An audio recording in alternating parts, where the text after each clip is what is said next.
ચર્ચા માટે સૂચિ જનરલ બોર્ડમાં મુકાશે। કોઈ નવા પ્રોજેક્ટ કે સુવિધામાં વધારો નહીં કરતું મહાનગરપાલિકા 2025 અને 26નું કુલ 1457.77 કરોડનું બજેટ પ્રસ્તુત કર્યું હતું। કમિશનર દ્વારા 40.68 કરોડના કર વધારા સાથે સ્ટેન્ડિંગે 34 કરોડનો કર વધારો ફગાવી દીધો હતો। માત્ર મિલકતોના ભાડા પર 30% વધારો ઝીંકાયો હોવાનું જણાવ્યું હતું। શમશાન ગૃહ સુધારણા અને નવું શમશાન ગૃહ નિર્માણ કરાશે। રાત્રિ બજાર શરૂ કરાશે। દામોદર કુંડમાં ગંગા આરતીની જેમ આરતી શરૂ કરાશે। સામાજિક સેવા કરતા સેવકોને 1 લાખથી 25,000 ઇનામ અપાશે। સિટી સ્કેન અને એમઆરઆઈ માટે નજીવા દરે સુવિધા ઉપલબ્ધ કરાવાશે। જોશીપુરામાં નવું હેલ્થ સેન્ટર બનશે। સિટી બસ સેવા શરૂ થશે। ત્યારે તહેવારોમાં બહેનોને વિનામૂલ્યે સફર કરવા દેવામાં આવશે। નારી કભી ન હારી ટાઇટલ હેઠળ બજેટ રજૂ કરતા standing committee chairman Pallavi Thakar. નારી કભી ન હારી આ સૂત્ર તળે મહિલા સશક્તિકરણના સંકલ્પને સિદ્ધ કરવાના દ્રઢ નિર્ધાર સાથે જ્યારે પાર્ટીએ મને એક મહિલાને કે જે હું ઘરનું બજેટ સંભાળતી હતી અને હવે આ જૂનાગઢ મહાનગરનું બજેટ છે એ બજેટ હું આજે આ સ્ટેન્ડિંગ સમિતિ સમક્ષ રજૂ કરીને મંજૂર કર્યું ત્યારે કમિશનર શ્રી દ્વારા જે બજેટ અમને આપવામાં આવ્યું હતું, જે અમને અંદાજપત્ર આપવામાં આવ્યું હતું એમાં 40.68 કરોડનો વધારો હતો।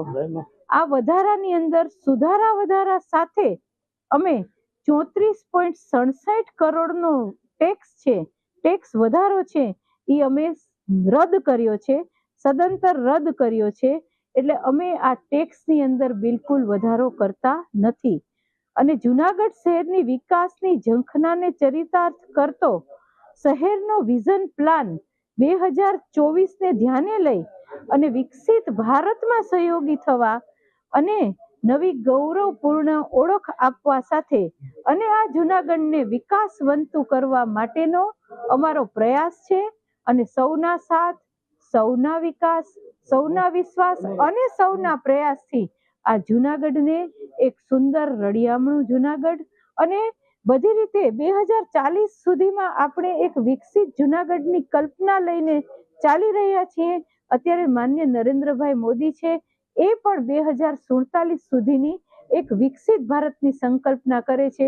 તો એમાં જૂનાગઢ માટે પણ આપણું જૂનાગઢ છે વિકાસશીલમાંથી વિકસિત થાય એવી કલ્પના સાથે આ બજેટ છે મેં આજે મૂક્યું છે અને આ બજેટ છે એ અત્યારે સ્ટેન્ડિંગ કમિટીની અંદર મંજૂર પણ કરવામાં આવ્યું છે।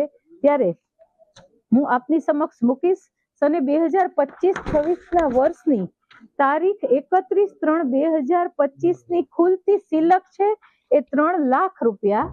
વર્ષ દરમિયાન રેવન્યુ ઉપજનો અંદાજ છે એ 309.76 કરોડ રૂપિયા।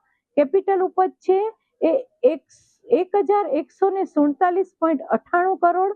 આવકનો કુલ અંદાજ સિલક સાથે રેવન્યુ પ્લસ કેપિટલ એ 1457.77 કરોડ છે।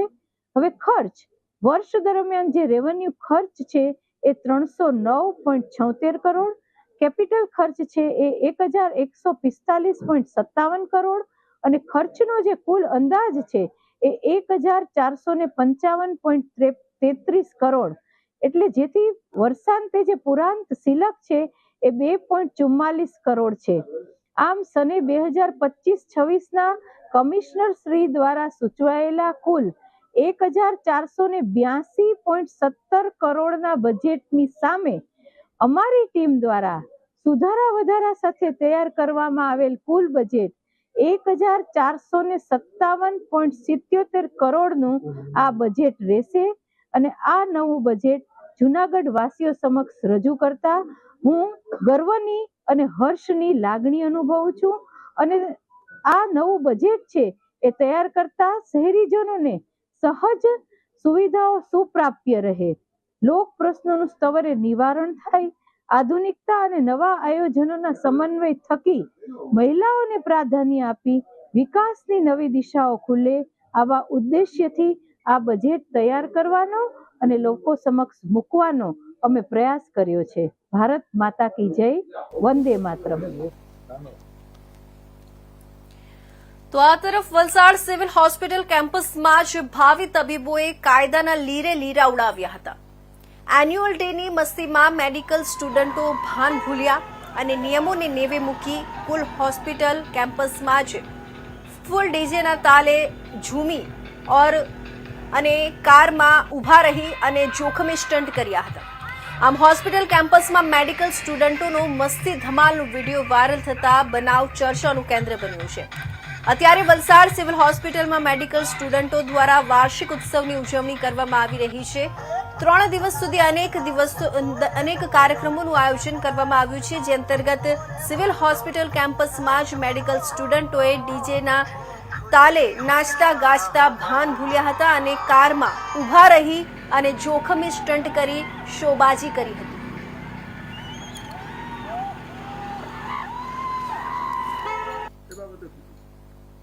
કોલેજમાં વર્ષ છે વાર્ષિક ફંક્શન, એન્યુઅલ ફંક્શન થતું હોય છે વિદ્યાર્થીઓનું.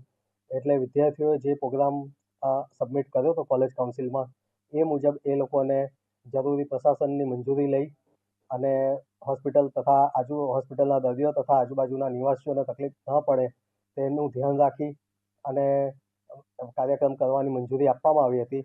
કાર્યક્રમ કોલેજ સામેના ફૂટબોલ ગ્રાઉન્ડમાં જ કરવાની મંજૂરી આપવામાં આવી હતી અને આયોજન દરમિયાન કોઈપણ જાતનું અસભ્ય કે ગેરવર્તણૂક ન થાય તે બાબતે એ લોકોને સ્પષ્ટ લેખિત સૂચના આપવામાં આવેલી હતી. જે રીતે સોશિયલ મીડિયામાં વિડીયો વાયરલ થયો છે ડીજે સાથે જુલુસ નીકળતા અને સ્ટન્ટ કરતા હોવાનો વિડીયો, વિદ્યાર્થીઓ સાથે કઈ રીતના એક્શન લેવાશો? એ અમારી ધ્યાનમાં આવેલા છે વિડીયો, એટલે અમે એક તપાસ સમિતિની રચના કરેલી છે અને એ બહુ જલ્દી એનો અહેવાલ સબમિટ કરશે તો જવાબદાર સામે યોગ્ય પગલાં લેવામાં આવશે. દોષિત વિદ્યાર્થીઓ સામે કઈ રીતના પગલાં લેવાની તૈયારી છે? દોષી વિદ્યાર્થીઓ સામે તપાસ સમિતિ જે અહેવાલ આપે તે મુજબ એમનું પગલાં લેવામાં આવશે. કાર્યક્રમની મંજૂરી ક્યાંથી ક્યાંની હતી અને ક્યાં સુધીમાં આ કાર્યક્રમ પૂર્ણ કરવાની મંજૂરી હતી? વિદ્યાર્થીઓને તારીખ 15 થી તારીખ 18 સુધી એ મંજૂરી આપવામાં આવેલી હતી. લાઉડસ્પીકરની ક્યાં પરમિશન હતી? લાઉડસ્પીકર અને એની પોલીસ પ્રશાસનની જે જરૂરી મંજૂરી મુજબ કરવાનું એ લોકોને સૂચના આપવામાં આવી હતી. જે રીતે ડીજે લાવવામાં આવ્યું છે સિવિલ હોસ્પિટલના ગેટ પાસેથી, એ બાબતે શું કહેશો? એ બાબતે કોઈ મંજૂરી આપવામાં આવી ન હતી. વિદ્યાર્થીઓને ફક્ત કોલેજ સામેના ફૂટબોલ ગ્રાઉન્ડમાં કે જે હોસ્પિટલથી દૂર છે એમાં આયોજન કરવાની મંજૂરી આપવામાં આવી હતી અને લાઉડસ્પીકર બાબતે પોલીસ પ્રશાસનની જે જરૂરી મંજૂરી હોય અને જેટલી મર્યાદામાં એ વાપરવાનું હોય એ પ્રમાણે એ લોકોને મંજૂરી આપવામાં આવી હતી. તો તાપી જિલ્લામાં આરોગ્ય વિભાગમાં ફરજ બજાવતા વર્ગ 3ના કર્મચારીઓ અચોક્કસ મુદ્દતની હડતાલ પર જતા આરોગ્ય સેવા પર અસર પડી છે. હડતાળને લઈ સયાજી મેદાન ખાતે ભેગા થઈ સૂત્રોચ્ચાર કરવામાં આવ્યા હતા. તાપી જિલ્લા આરોગ્ય કર્મચારી મંડળના નેજા હેઠળ આરોગ્ય કર્મચારીઓ વિવિધ માંગણીને લઈને હડતાલ પર ઉતર્યા છે. હડતાલને લઈ સયાજી મેદાન ખાતે પ્રમુખની હાજરીમાં ભેગા થઈ સૂત્રોચ્ચાર કરવામાં આવ્યા હતા, જેમાં તેઓ દ્વારા અલગ અલગ માંગણી કરવામાં આવી છે, જે હડતાલમાં અલગ અલગ તાલુકાના કર્મચારીઓ જોડાયા હતા. આજે ગુજરાત રાજ્યના પંચાયત વિભાગના 25,000 કરતા વધારે આરોગ્ય કર્મચારીઓ અચોક્કસ મુદતની હડતાલમાં જોડાઈ ગયા છે. ગુજરાત રાજ્ય આરોગ્ય કર્મચારી મહાસંઘના આદેશના અન્વયે આજે તાપી જિલ્લો પણ તેમાં સમાવેશ થઈ ગયો છે. 400 કરતા વધારે આરોગ્ય કર્મચારીઓએ આજે ગ્રામ્ય કક્ષાની જે આરોગ્ય સેવાઓ છે એ આજે ખોરવી નાખી છે. છેલ્લા આ 5મી હડતાલ અમારી છે અને છેલ્લા 8 વર્ષથી અમે રજૂઆત કરીએ છીએ, તેમ છતાં અમારી જે માગણીઓ છે, જેમાં ખાસ કરીને 1986માં જે પગાર પંચ આવ્યું, જે વખતે નાયબ મામલતદાર અને અહેવાલ કારકુન જે હતા એમનો 240 થી 490 બેઝિક હતો અને અમારો 290 થી 350 હતો. એ વિસંગતતાઓ ત્યારથી આવે છે. 1996માં જ્યારે પગાર પંચ નવું આવ્યું અને 1996માં અમારો જ્યારે 950 થી 1500નો ગ્રેડ અને બીજી અન્ય કેડરોના અમારી સમાન લાયકાતવાળા છે એમનો જે છે તે 1240 થી 2040 સુધીનો ગ્રેડ હતો. એ પગાર વિસંગતતાની જે તફાવત આવે છે એ તફાવતનો અમે રાજ્ય સરકારમાં વારંવાર રજૂઆત કરવા છતાં એ લોકોએ આ પગાર વિસંગતતા સુધારવા માટે કોઈ પગલાં ભરેલ નથી, જેના માટે આ ખાસ આંદોલન છે. બીજો પ્રશ્ન અમારો એ છે કે આરોગ્ય વિભાગમાં જે ખાતાકીય પરીક્ષા 1/9/2022 ના રોજ દાખલ કરી છે, 1/9/2022 ના રોજ જે પાત્રતા ધરાવતા કર્મચારીઓ છે, એટલે કે જેમની નોકરી 5 વર્ષ પૂરી થઈ ગઈ છે, એવા અમારા 4260 કરતા વધારે જે મલ્ટીપર્પઝ હેલ્થ વર્કરો અને ફિમેલ હેલ્થ વર્કરો છે, એમને અમને મુક્તિ સરકારે આપી નથી. અને છેલ્લે અમારે જે પગાર પંચ આવે છે તે વખતે પગાર પંચ સુધારવાનું હતું, એ સુધારેલ નથી, જેથી અમને એક ઉચ્ચતર પગાર ધોરણ વધારે આપે એવી અમારી માંગણી છે. તો બનાસકાંઠા આરોગ્ય વિભાગના 1400 કર્મચારીઓ તેમની પડતર માંગણીઓને લઈને અચોક્કસ મુદ્દતની હડતાલ પર ઉતરી ગયા છે. પાલનપુર જિલ્લા પંચાયત કચેરી ખાતે આવેલા બગીચામાં એકત્ર થઈ સૂત્રોચ્ચાર કરી વિરોધ નોંધાવવામાં આવ્યો હતો. બનાસકાંઠા જિલ્લાના 1400 આરોગ્યના કર્મચારીઓ તેમની માંગણી ટેકનિકલ ગેડરમાં સમાવેશ કરવો અને પગાર ધોરણમાં સુધારણા કરવી તેમજ ખાતાકીય પરીક્ષામાંથી મુક્તિ આપવી અને વહીવટી પ્રશ્નો ઉકેલવા સહિતના મુદ્દાઓને લઈ ગુજરાત રાજ્ય આરોગ્ય કર્મચારી મહાસંઘના આદેશથી અચોક્કસ મુદ્દતની હડતાલ પર ઉતરી ગયા છે, જેથી કર્મચારીઓ બનાસકાંઠા જિલ્લા પંચાયત પાલનપુર ખાતે એકત્ર થઈ સૂત્રોચ્ચાર બોલાવી વિરોધ નોંધાવવામાં આવ્યો હતો અને આગામી સમયમાં તેમની માંગણીઓ ન સંતોષાય ત્યાં સુધી હડતાલ ચાલુ રહેશે તેમ આરોગ્યના કર્મચારીઓએ જણાવ્યું હતું. મહાસંઘ ગાંધીનગર ખાતેથી બનાસકાંઠા આરોગ્ય મહાસંઘે અચોક્કસની હડતાલ આપી છે, જેના અનુસંધાને અમને ટેકનિકલ પગાર ધોરણ આપવા બાબતે અને અમારા ઉચ્ચતર માટે એક ખાતાકીય પરીક્ષા આપેલી હતી, જેના અનુસંધાન તેને રદ કરવા બાબતે અને જે ખાતાકીય પરીક્ષા બીજા કેડરની ટેકનિકલની નથી એ બાબતે હડતાલ આપેલી છે. બનાસકાંઠાના કેટલા કર્મચારીઓ જોડાયા? અંદાજિત 1500 જેવા કર્મચારીઓ અચોક્કસની હડતાલ પર જોડાયેલા છે. બનાસકાંઠાના આરોગ્ય કર્મચારીઓ અત્યારે લગભગ 1400 આસપાસના કર્મચારીઓ અચોક્કસ મુદતની હડતાલ ઉપર ઉતરેલા છે. એના અગાઉ પણ અમારા બંને જ મુદ્દા માટે અમે ટેકનિકલ કેડરમાં સમાવેશ કરવો અને પગાર સુધારણા કરવી અને બીજો મુદ્દો અમારો હતો કે ખાતાકીય પરીક્ષા મુક્તિ આપવી.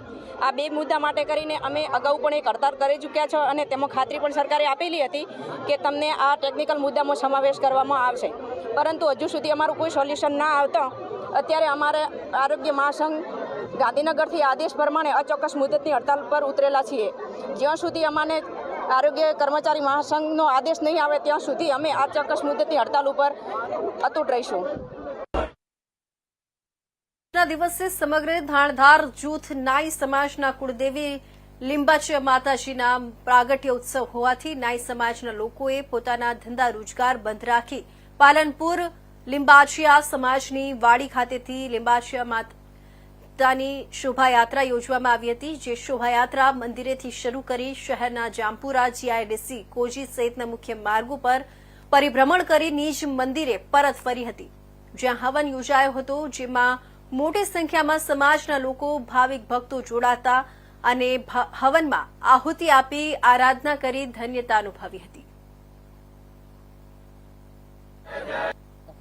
આજે 17/3/2025 ને સોમવારના રોજ ફાગણવદ ત્રીજના દિવસે સમસ્ત ધાંધાર જૂથ નાય સમાજની કુળદેવી માં લીંબચનો પ્રાગટ્ય દિવસ અને હવન ત્રીજ નિમિત્તે આજે સમસ્ત લીંબચ યુવા સંગઠન પાલનપુરથી શોભાયાત્રા માતાજીની વાડીથી જામપુરા થઈ અને નવા બસ સ્ટોપ થઈ અને પરત માતાજીની વાડીમાં આવે છે અને આજ રોજ સમસ્ત ધાંધાર જૂથ નાય સમાજ એકત્ર થઈ માતાજીની આરાધના કરે છે અને સમસ્ત સમાજ એક સાચા હેતુથી કે એ બધા સારું સ્વાસ્થ્ય રહે અને ભોજન અને આજના દિવસે સમસ્ત ધાંધાર જૂથે એક ભોજનનું આયોજન પણ કરેલું છે.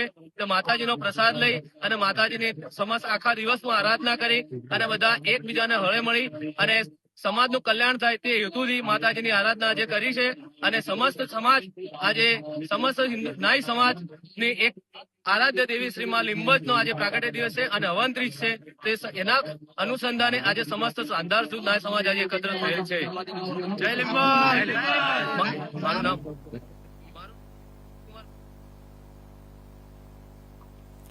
તો ભાવનગર જિલ્લા પંચાયત કચેરી ખાતે આજે કર્મચારીઓ એકત્રિત થઈને પોતાનો વિરોધ નોંધાવ્યો હતો. આ માંગણીઓ અંગે સરકારમાં અનેકવાર રજૂઆતો કરવામાં આવી છે, પરંતુ નિરાકરણ ન આવતા કર્મચારીઓએ હડતાલનો માર્ગ અપનાવ્યો છે. રણજીત મોરી, પ્રમુખ ભાવનગર જિલ્લા આરોગ્ય કર્મચારી મહાસંઘ, પ્રમુખ ગુજરાત રાજ્ય આરોગ્ય કર્મચારી મહાસંઘ. અમારા 33 જિલ્લાના, જે પૈકી ભાવનગર જિલ્લાના પણ અમારા 750 કર્મચારી ભાઈઓ બહેનો એમપીએડબલ્યુ, એફએડબલ્યુ, એમપીએચએસ, એફએચએસ કેડર આજે અચોક્કસ મુદતની હડતાલ 17/3/2025 થી અમારા મુખ્ય માંગ ટેકનિકલ ગ્રેડ પે અને તે અંગેનો જે પગાર ધોરણ મેળવવાનું છે તે અને ખાતાકીય પરીક્ષા રદ, બિલકુલ રદ જડમૂળમાંથી.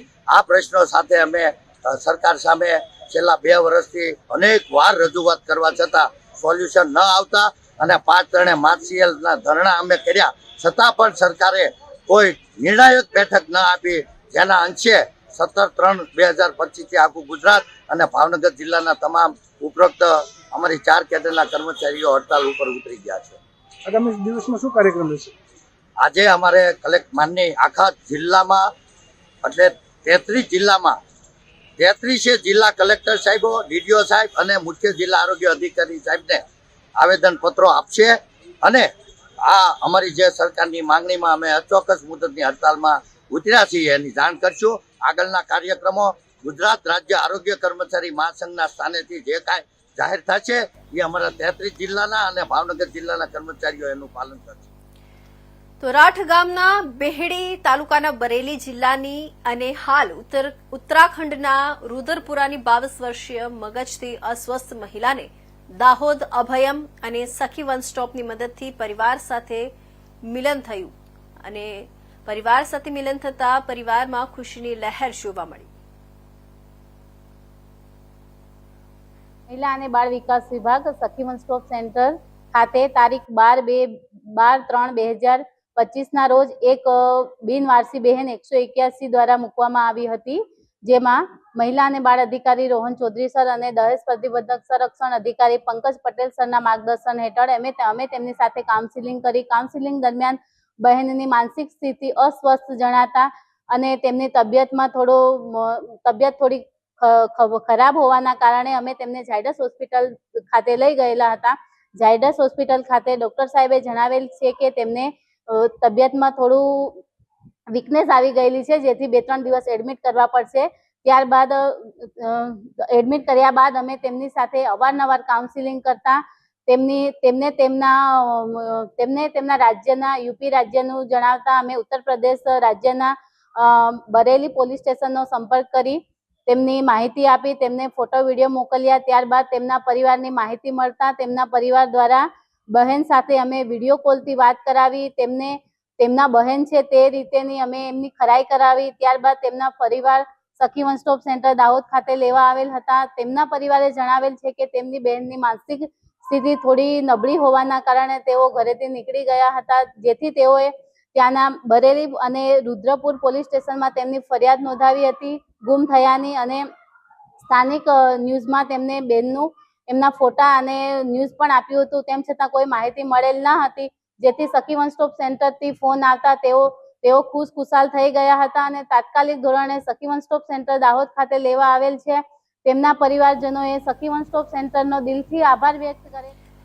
તો ગત 14 માર્ચના રોજ રાજકોટના પોશ વિસ્તાર એવા નાના મોવા રોડ પાસે આવેલા એટલાન્ટિક એપાર્ટમેન્ટમાં લાગેલી આગમાં 3 લોકોના મોત બાદ રાજકોટ શહેર પોલીસ દ્વારા તપાસનો ધમધમાટ શરૂ કર્યો હતો અને રાજકોટ મહાનગરપાલિકા પાસે એટલાન્ટિક એપાર્ટમેન્ટમાં લાગેલી આગ અંગે ઘણા મુદ્દે જવાબો રજૂ કરવાનો આદેશ આપવામાં આવ્યો હતો. આ તકે રાજકોટ મહાનગરપાલિકા તંત્ર દ્વારા શહેરની રહેણાંક બિલ્ડિંગોમાં તપાસ ઝુંબેશ હાથ ધરી હતી.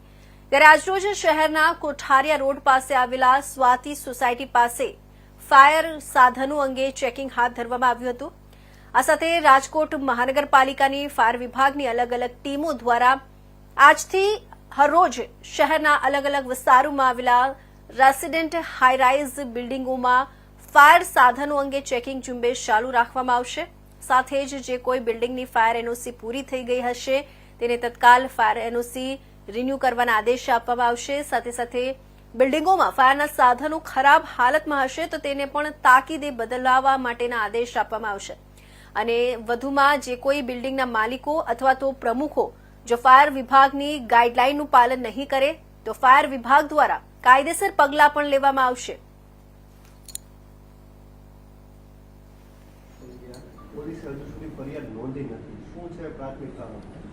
ગત 14 માર્ચના દિવસે એટલાન્ટિક અપાર્ટમેન્ટમાં આગ લાગવાનો બનાવ બનેલ, જેમાં 3 વ્યક્તિઓનો મૃત્યુ નિપજેલ હતો અને એક બાળકીને ઈજા થયેલ હતી.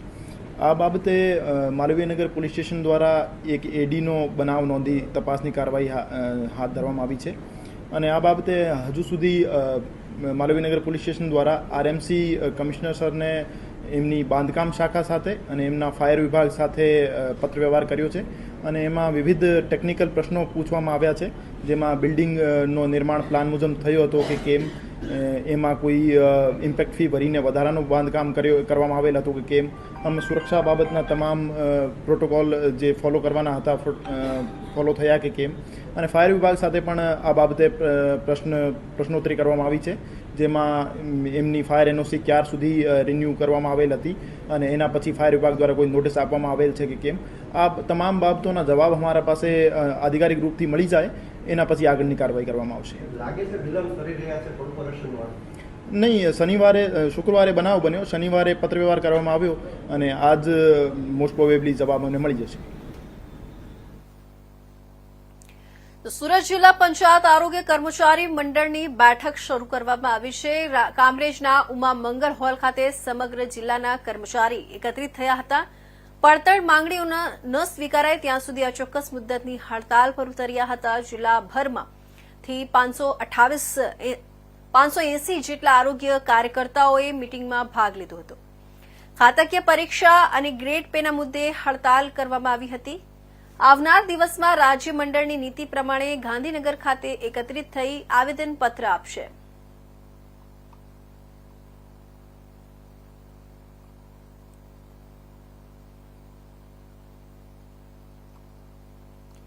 વડોદરા જિલ્લાના દક્ષિણ પ્રયાગ તીર્થ ક્ષેત્ર ચાંદોદ અને પંથકના બ્રાહ્મણોનું સંગઠન મજબૂત તેમજ સાથે વિવિધ ક્ષેત્રમાં કામ કરતા બ્રાહ્મણ બંધુઓને પ્રોત્સાહન મળી રહે અને સમાજ ઉત્તરોત્તર પ્રગતિ કરે તેવા શુભાશય સાથે સમાજના વડીલોના સક્રિય પ્રયત્નોથી શ્રી ચાંદોદ પંથક સમસ્ત બ્રહ્મ સમાજની 1995માં સ્થાપના કરાઈ, જે બાદ સંસ્કાર ધામનું નિર્માણ સહિતના અનેક કાર્યોને વેગ મળ્યો. સમયાંતરે વિવિધ આયોજનો, શિબિરો, કેમ્પ, ધાર્મિક કાર્યક્રમો દ્વારા સમાજ અને નગર ઉપયોગી કાર્યો હાથ ધરી ચાંદોદ પંથક સમસ્ત બ્રહ્મ સમાજે પોતાની કર્તવ્ય નિષ્ઠા અને સુવાસ ફેલાવી છે, જે આજે પણ અવિરત રીતે ચાલી રહી છે. ત્યારે શ્રી ચાંદોદ પંથક સમસ્ત બ્રહ્મ સમાજ દ્વારા જુદા જુદા ક્ષેત્રમાં કૌશલ્ય પ્રતિભા મેળવેલા વિદ્યાર્થીઓ, સમાજ માટે બહુમૂલ્ય યોગદાન આપનારા સન્માનનીય વ્યક્તિઓના અભિવાદન અને સન્માન સમારોહ સાથે સંગીત સંધ્યાનું સુંદર આયોજન કરવામાં આવ્યું હતું. અભ્યાસ, ડાન્સ, નૃત્ય, અભિનય, સંગીત, રમત ગમત, ડોક્ટર, પત્રકારત્વ, યોગ ક્ષેત્ર તેમજ સંસ્કૃત ભાષાના ઉચ્ચ અભ્યાસ દ્વારા પારંગત થયેલા બાળકો, યુવાનો, વ્યાકરણાચાર્યો, કથાકારો સહિત તમામ ક્ષેત્રના પ્રતિભાવાન બાળકો, યુવાનો, યુવતીઓ અને વડીલોના બહુમૂલ્ય યોગદાનને બિરદાવી પુષ્પગુચ્છ, મોમેન્ટો અને સાલ અર્પણ કરી સન્માન કરવામાં આવ્યું હતું. આજનો આ કાર્યક્રમ હું આ ગામના જે પંથક સમાજની અંદર જેટલા પણ વ્યક્તિઓ જોડાયેલા છે એ સૌના આભાર રૂપે અને એના આજના કાર્યક્રમથી જે અમને જે લોકોને જે અત્યારે જે કામ કરી રહ્યા છે એને એક નવી ઉર્જા મળી છે અને નવો પંથક, એ પંથકને સાર્થક કરવાની એક તક મળી છે. તો એ તકને આ બાબતે હું ઘણી બહુ દૂરની એના લગીન જોઉં છું અને એમાં હજુય ગામના ઘણા તારલાઓ આવી રીતના ઉભરતા રહેશે અને એવા પ્રસંગો અમે આવા ને આવા કાયમ માટે કરી શકીએ એવી આ યોજના અમે આજ દિવસે પ્રસ્તુતિત કરી છે. ત્યારે હું આજના દિવસમાં જે કંઈ સંગીતકારો, કલાકારોએ જે કંઈ સાથ સહકાર આપીને એમનું જે સન્માન કર્યું છે એના માટે અમે સન્માનને લાયક એ લોકો તો છે જ, પણ સમાજમાં ગામને જે ઉત્તરોત્તર પ્રગતિ તરફ લઈ ગયા છે ત્યારે જે ગામને બી એક પ્રતિષ્ઠા પર પહોંચાડ્યું છે, સાથે સાથે પંથકને પણ પ્રતિષ્ઠા પર પહોંચાડ્યું છે, ત્યારે હું આ સૌનો આભાર માનું છું. અને ખાસ પત્રકાર મિત્રોમાં જે લોકો અત્યારે કામ કરી રહ્યા છે તે પણ આ સમાજના ગૌરવરૂપ છે અને એ લોકો આ જ સમાજને ઘણા બધા આગળ લઈ જશે એવી આજના દિવસે હું આશા રાખું છું. સમાજ આજની તારીખે બી એકજૂટ છે અને એકજૂટ રહીને હજુ આનાથી પણ ઉત્તમ કાર્યક્રમો આપશે એવી આજની તારીખે મને આશા છે. અને આ જ કાર્યક્રમ જ્યારે અમે કરવા જવાના હતા ત્યારે ઘણી બધી વિટંબણાઓ અને ઘણા બધા સમસ્યાઓ લઈને જ્યારે નીકળ્યા હતા, પણ આજે એ સમસ્યાઓમાં બધા જ મારી સાથે પડખે ઊભા રહીને જે કાર્યક્રમને અમે સફળતા મળી છે એ જોતાં એવું લાગે છે કે સમાજ ફરીથી આ જ દિશામાં ઘણી બધી પ્રગતિ કરશે. તો હાલ અત્યારના મહત્વના સમાચારમાં બસ આટલું જ. નવા સમાચાર સાથે ફરી મળીશું. ત્યાં સુધી રજા આપશો. નમસ્કાર.